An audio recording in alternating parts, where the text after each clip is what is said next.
हे पोत्यामध्ये मी काय भरतीये ते कळेलच, त्याच्यासाठी व्लॉग शेवटपर्यंत बघा. हाय हॅलो नमस्कार, मी वृषाली. तर सगळ्यात आधी सकाळची सुरुवात व्लॉग करण्याची ती झाली विरापासून, कारण आज देवपूजा विराने करायला सुरुवात केली होती. जसं स्टेप बाय स्टेप करतात तसं, अगदी पप्पा करतात तसं करत होती ती.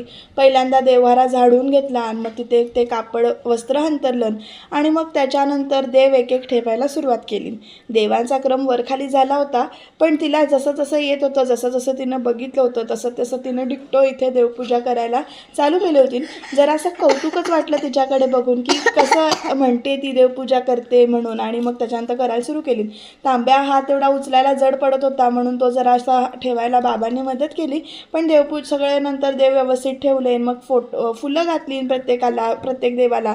आणि मग त्याच्यानंतर इथे ना समईमध्ये पप्पा जशा वाती करतात समईच्या वाती सहाणेवर, तर तशा तिने करण्यासाठी सहाणसुद्धा तिथनं घेतली होती, अगदी वातीसुद्धा घेतल्या होत्या.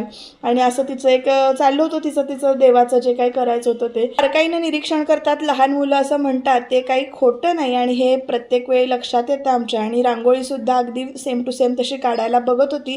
उरलेली रांगोळी झाडून त्या कागदावर सुद्धा तिने घेतली, म्हणजे डोकं कुठेपर्यंत कुठं चालतं लहान मुलांचं याची गॅरंटी आपण नाही देऊ शकत. आणि असो तर अशी छान पद्धतीनं फुलं घातली होती. शेवग्याच्या शेंगा अशा भाजून कोणी कोणी खाल्ल्या आहेत ते कमेंटमध्ये नक्की सांगा, आणि याची रेसिपी हवी असेल तर सांगा. मी इकडे स्वयंपाक करत होते तर इकडे हिचा असा खेळ चालू होता. त्याच्यानंतर उडदाच्या पिठाचं डांगर तुम्ही कालवलं आहे का दह्यामध्ये किंवा ताकामध्ये, आणि ते भाकरीबरोबर खाल्लं आहे का ते सांगा. तर इकडे याचे असे पराक्रमसुद्धा असतात बरं का घरामध्ये करत. आणि ही मुंगूसना खेळताना बघून मजा वाटत होती. एक मुंगूस त्या फटीतून वरती येत होतं, तर ते दुसरं मुंगूस त्याला असं की नाही टोकत होतं आणि येऊ नको असं सांगत होतं.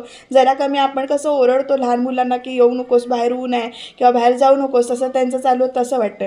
आणि मी परवा दिवशी ना व्हिडिओ करायचे नाहीत अशा मानसिकतेवर येऊन पोचले होते, पण मला एक काकू भेटला, त्यांनी सांगितलं तू जे काही व्हिडिओ करतेस ते चांगले असते. आम्हाला ते मोबाईल ऑपरेट करायला येत नाही, म्हणजेच कमेंट वगैरे काही करायला येत नाही, त्यामुळे काही करता येत नाही, पण तुझे व्हिडिओ चांगले असतात असं त्यांनी सांगितलं. आणि मग त्यावेळेला जे काही परत मोटिवेशन मिळालं ना, खरंच त्याची गरज होती. आणि परवा दिवशी ही जी काही कोथिंबीर निवडली होती ती उन्हात एका दिवसात वाळून केवढीशी झाली बघा. आणि आलंसुद्धा पूर्ण प्लेटभर होतं, उन्हामध्ये वाळवून ते थोडंसंच झालं.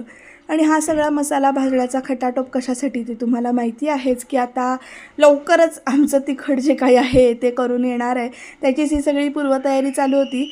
आणि सगळे मिळून इथे आम्ही करत होतो, काय काय मसाले आहेत, केवढी लिस्ट आहे मसाल्यांची, ते सगळं बघत होतो. आणि हाच तो सगळा मसाला सगळा एकत्र पॅकिंग करून ठेवला होता, जो उद्या डंकावर घेऊन जायचा आहे. बरं, तुम्हाला व्लॉग आवडत असेल तर नक्की फॉलो करा.